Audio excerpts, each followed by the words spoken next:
All right, but like I said, hey, we got 2 interviews, so I didn't really know how to break this up. I didn't really want to do back-to-back interviews. So the way we're going to do it, let's kick it to our first interview here with Bo Bounds of ESPN 105.9 in Jackson, Mississippi. He truly is one of my all-time favorites. I've been listening to this guy for years and years and years. He's part of the reason I got into this. I just enjoy listening to his show. Not everybody that is going to agree with everything he's got to say, but he makes bold comments, and he's often quite a bit. He's right a lot more than he's wrong, so he just tells it the way he sees it and doesn't hold anything back, and that's part of the reason I think he's so entertaining. So let's kick it over to our interview with Bo Bounds. Hey, Bo, it's Mike, SEC Mike. How's it going, brother? How you doing, man? I got to be honest with you. This is a real treat for me. I've been listening to your show since 2014, I'd say. Oh, man, I appreciate it. And I really do. And I'm believe it or not, I was Thank you. living in California. I was living out in Los Angeles, and still the word on your show reached me. I don't know how I found out about it, but I was tuning in every day on the internet, and I'm still doing it to this day. I love to hear it. I really appreciate it, Mike. Yeah, absolutely. So I won't take up too much of your time. I just some football with you, and Sure. man, you had me dying. So I got to ask you about your Kirby Smart Ed Orgeron comment the other day. That was just, I almost fell out of my damn chair when you said that. Well, there's a lot of, I mean, they're not identical, but there's obviously a lot of similarities between the two. They're defensive-minded coaches. They've really struggled with their offense outside of Orgeron, catching lightning in a bottle with Joe Brady and Joe Burrow. Mm-hmm. And I still think they have more of a 20 years ago mentality as far as suffocating their offense and their offensive talent. Because, Mike, at Georgia and LSU, they both have top 5 talent, right? So they should be dynamic and fun and exciting and explosive year in, year out. But yeah, I just don't think it's there. I still believe, here's the way I think they look at it. They think that they can get enough stops in a game and their offense can do enough and they can win. That mentality doesn't work anymore, Mike. It can't score. 15 years ago, 30 years ago, 40 years ago, teams could be pretty average. I mean, look at Bama for years and years ago, and Georgia and other teams that were good. Michigan, Ohio State. I mean, they weren't any good on offense, but they would suffocate you on defense, play ball control, score just enough to win games. Well, that approach and that mentality doesn't work anymore. Mm-hmm. The game is spread out and it's vertical, and there's just too many good quarterbacks and too many good skill people. Look at what Ole Miss is doing. Look at what Oklahoma's doing. Mullen had a great year last year. You can tell that he's all about opening it up if he has the right guy. We'll see what they have with Emory Jones and Anthony Richardson. But yeah, look, Kirby and Orgeron are phenomenal recruiters. They're at great programs. I mean, goodness. I mean, you're going to wake up every day with more talent than anybody else, but maybe a team or two. And I just don't think that they have the right mindset. Doesn't mean that they can't bottle it every now and then, Mike, just because they're so talented. But I don't know if they have the right mindset to be really fun and explosive on offense on a year-to-year basis, Orgeron and Kirby. So what about this year? I mean, everybody's picking Georgia in the East. Are you not on that bandwagon at this point?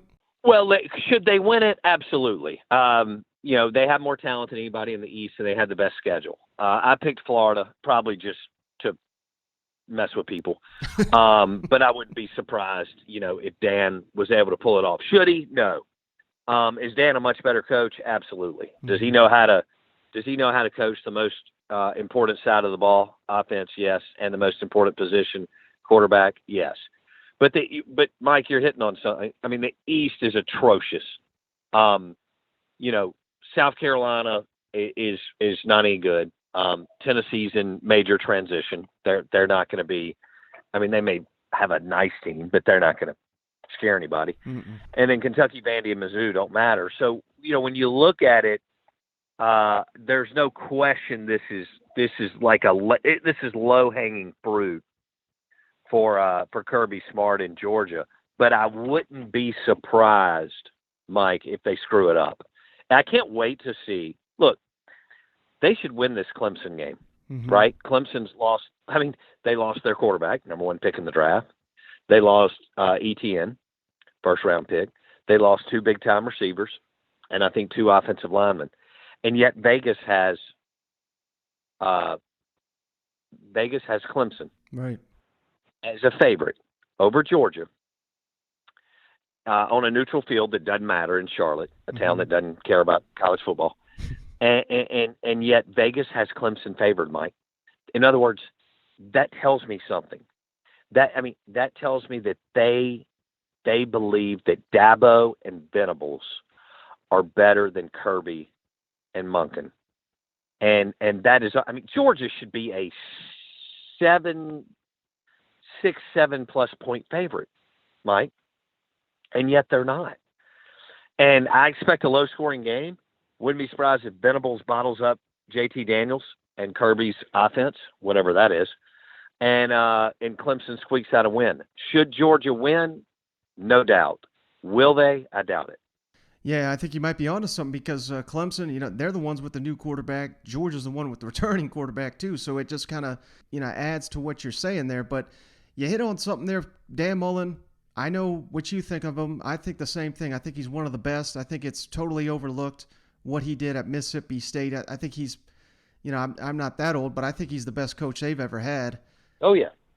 Can he, do you think he'll win a national championship? Or, what's the deal with Dan Mullen? Because it seems like every offseason he's got one foot out the door. I mean, does that hurt him? I don't know. I don't think so. Do I think that he can make the college football playoff? Absolutely, Mike. But he's going to have something special at QB. So we'll see what Emory Jones does, but they believe that Anthony Richardson, it might not be this year, but they think that Anthony Richardson is going to be a dude. And if that's the case, everybody better watch out. I know they were terrible on defense last year. I understand what all happened, but Grantham will get that corrected, in my opinion. They may not be great, but you don't have to be great on defense anymore. We're not really seeing that many elite defenses, but they'll be better. Dan's always going to move the football. So people are freaking out. They're like, well, he lost Trask and he lost Tony and he lost Trask and all these guys. And I'm like, Pitts, sorry. And I'm like, okay, that no doubt. Those were, incredible players. Mm-hmm. Dan moves the ball regardless, Mike. So it may look different than Trask to Pitts or to whatever than last year, but he's going to move the football, Mike. I promise. And whether that's zone reading it with Emory Jones and some other players, but yeah, I think Dan can get it done. And, they may be in a little transition this year. I don't mean like crazy because they're still Florida, but they may be in a little bit of transition, but don't be surprised. Do not be surprised. They shouldn't, but don't be surprised if they beat Georgia in the cocktail party. Bo, has anything in your career been better than Matt Luke getting replaced by Lane Kiffin and Joe Morehead getting replaced by Mike Leach? Well, okay, Luke and Morehead are nice guys. Let me say that. No, it's great. Kiffin and Leach are great. They're both offensive-minded guys. They're fun. They're very talented. They know how to coach the most important position. Now, Lane walked into an unbelievable situation on the offensive side of the football and somewhat took advantage of it last year. They moved the ball against everybody. They didn't really beat anybody. They beat South Carolina, Kentucky, Vandy, and Mississippi State. None of those teams were good, but they moved it up and down the field, scored, were fun to watch. You would think that they'll be even better this year. And then, of course, Leach went through all kinds of craziness. Morehead had left a bad culture, and you end up down to 46 players, and they just had to hang on. But they showed improvement down the stretch. So I'm optimistic about both teams. Now, Ole Miss may actually make a little more noise, but it's going to be fun, man. And Matt Corral's a dude. You know, he's the best quarterback in the Southeastern Conference, and it ain't these people who think it's JT Daniels. It's not. Matt Corral is the best quarterback in the SEC, and it's not close. Now, Jimbo Fisher, of course, you know, so many headlines. He got paid $75 million to take over down there. And I think when you pay someone $75 million, winning the SEC is not good enough. And that may be a bold statement because they've never done it, but I'm already looking past that. Will Jimbo Fisher win a national championship during his time there at Texas A&M? No. Jimbo won at a place that's got when they're rolling, you know, has that thing we call the path of least resistance at Florida State. And it was before Dabo got up and running, and the ACC wasn't any good. Still, tip of the cap for doing it. He also didn't pull a monster in the championship game. That was an overachieving, kind of weird Auburn team. But anyway, no, I don't expect Jim. I think Jimbo makes his offense too complicated, and I don't think he's willing to adjust and adapt to what you need to run this day and age. And so even though they recruit gangbusters and have a bunch of talent and so on, I do not believe that he'll win a title at A&M. Now, what are your thoughts on Texas and Oklahoma coming into the league? Love it. Love it. I think it's awesome. I mean, to have the Longhorns and Sooners is, I mean, it's like the gift that keeps on giving, Mike. For us and sports media in the Sun Belt, it's great. It will only make it'll only make it more fun and the content better if you know what you're doing. And those are two programs that we had already, you know, talked about a good bit over the years. And we have great contacts in both places. And I plan on going out there and hanging out a little bit. But I am just so fired up. Great move by the Southeastern Conference and Commissioner Sankey, because Texas and Oklahoma are just going to make it even more fun. And I hope we break it up into the 4 pods or 4 divisions. Everybody starts playing each other more. And this division thing is so outdated and antiquated. And we, you know, it makes it even more fun for all of us on Saturdays, which is what we want. Yeah, and I guess that is the million-dollar question of how they break it up. I don't want to get your whole thoughts on it, but Mississippi and Mississippi State, if they do go to a pod, who do you want to see in their pod? Well, I'd like to see Arkansas and A&M, I guess, or something like that instead of LSU. But you know, a lot of people seem to believe it'll be Mississippi State, Ole Miss, LSU, and Arkansas. That's not bad. I'm almost good with anything. Both of them want to be out of the Bama deal, Right. So everybody does. We'll see. Though Mississippi State's 90 miles from Bama, so I don't know what. I don't know if it'll necessarily go along, you know, exact geographical lines, but as long as they avoid playing Bama every year, both MSU and Ole Miss, I think it's a tremendous win for the two programs. Well, speaking of Alabama, how much longer is Nick Saban going to terrorize the SEC? Because it seems like every time he's slowing down, he just figures out a way to make his program that much better. Yeah, you know, I thought several years ago he would be closer to done by now, and he is not. And I think COVID kind of freaked him out because he went home and didn't really have anything to do. And so he realized he liked the journey and the challenge of coaching Alabama football. So I wouldn't be surprised, Mike, if he coaches another 5 years, maybe even more. But that's a long time to put up with Saban and the Crimson Tide. And, you know, he's the greatest to ever do it. You got to tip your cap. All right, last question for you, Bo. I really appreciate all your time. And I won't hold you to this because so many things could change between now and then. But if you had to pick a winner of the Egg Bowl right now, who are you going with for the upcoming season? I usually pick the home team, but right now I'll pick Ole Miss because of they have the better quarterback. And I like Will Rogers, by the way, at Mississippi State. He's just young.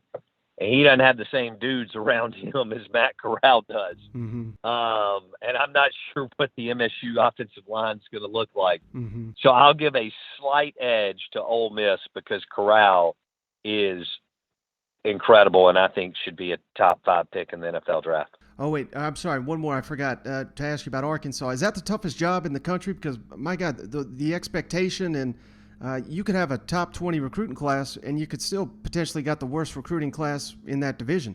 Right. Yeah, I think Arkansas and Nebraska are both brutal jobs. But, yeah, Arkansas is tough because they still have Frank Broyles expectations. Mm-hmm.